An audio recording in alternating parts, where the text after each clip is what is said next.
L'édition du Bonsoir, bienvenue. Merci à vous de nous suivre sur France 24 et France Info. Voici les titres.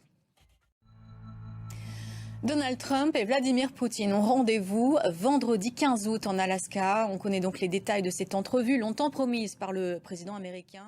On a la date, le lieu, les jours vont sembler très longs d'ici à la semaine prochaine. Oui, absolument. On s'attendait effectivement à une annonce de ce genre de la part de la Maison-Blanche.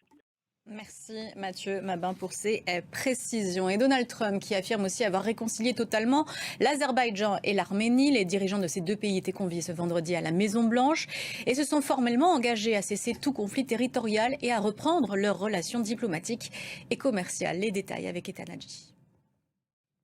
L'Ukraine a rendu un dernier hommage à la journaliste Victoria Rochina. Les obsèques de cette journaliste morte en captivité en Russie se sont déroulées à Kiev.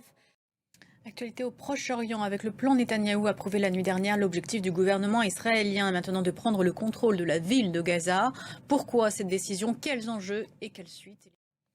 Cette décision provoque de vives réactions dans le pays, mais aussi à l'international. La France, notamment, condamne le plan israélien alors que l'Allemagne annonce cesser les exportations d'armes vers Israël. Alinor de Matos.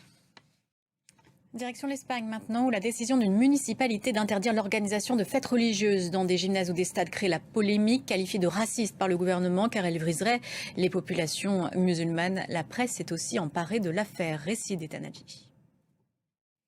Un incendie à la mosquée cathédrale de Cordoue s'est déclaré dans la soirée. Il a été éteint. Depuis, les pompiers ont permis d'éviter le pire.